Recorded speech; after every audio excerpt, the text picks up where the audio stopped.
Guys, আসসালামু আলাইকুম। My name is লুবাব মিয়া জারাত। আজকে আমি তোমাদের সাথে আর একটি নতুন ভিডিও নিয়ে এসে পড়েছি। সেটা হচ্ছে যে আজকে আম্মু অনেক রকমের ভর্তা বানাবে এবং বউয়া বানাবে। তো প্রথমে শুটকিটাকে সিদ্ধ করে নিল, তারপর হচ্ছে বেগুনটাকে ভেজে নিল, ভাজার পরে প্লেটে উঠিয়ে নিল। উঠানোর পরে হচ্ছে টমেটো দিয়ে দিল, টমেটোকে ভেজে নিয়ে তারপরে বলবো এরকম করে নিল। তারপর হচ্ছে কাঁচামরিচ দিয়ে, তারপর হচ্ছে রসুন দিয়ে এটাকে ভালো করে ভেজে নিল। তারপর এটাকে আবার ঢেকে দিল।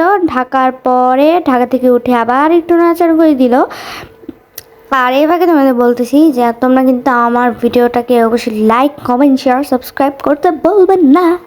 সো দেখতেই পাচ্ছ এখন শুকনো মরিচটাকে ভেজে, তারপরে আরও অনেক কিছু ভেজে, তারপর শুটকিটাকে ভালো করে ভেজে নিচ্ছে। তারপর হচ্ছে একটুখানি তেল দিয়ে আবার এটাকে ভালো করে ভেজে নিব। এবার এটি বাটির মতো শুকনো মরিচ নিয়ে নিতে হবে। তারপর হচ্ছে লবণ দিয়ে ভালো করে এটাকে মাখিয়ে নিতে হবে। মাখানোর পরে যেটা করতে হবে সেটা হচ্ছে যে আমাদের ওই যে শুকনো মরিচ এবং রসুনটা সেটা দিয়ে পেঁয়াজটাকে দিয়ে দিতে হবে। আবার কিছু পেঁয়াজ দিয়ে দিবে, ভাজা পেঁয়াজ, কাঁচা পেঁয়াজ, ধনে পাতা, এগুলো দিয়ে ভালো করে মাখিয়ে নিবে। মাখানোর পরে এটাকে একটি পাত্রে ভালো করে উঠিয়ে নিবে। উঠানোর পরে অল্প একটু নিয়ে ওই বেগুন ভর্তাটা বানাবে। সো অতটুকু মিক্সড করে নিল। তারপর হচ্ছে একটু তেল দিয়ে দিল। তেল দেওয়ার পর একটু সুন্দর পাতা বাটিতে এটাকে সার্ভ করে নিল। তারপর হচ্ছে এই বাটিতে আবার শুটকি ভর্তা বানাবে, ওই একই সিস্টেম। তারপর হচ্ছে একটি বড় প্লেটের মধ্যে দিয়ে দিল। তারপর হচ্ছে সেম ভর্তা, তারপর পেঁয়াজ টিয়াজ দিয়ে দিবে। তারপর শুকনো মরিচটা ভালো করে, ধনে পাতা দিয়ে, তারপর তেল দিয়ে এগুলো ভালো করে মিক্সড করে আরেকটি সুন্দর পাতার মধ্যে দিয়ে দিতে হবে। বাটির মধ্যে দিয়ে দিবে।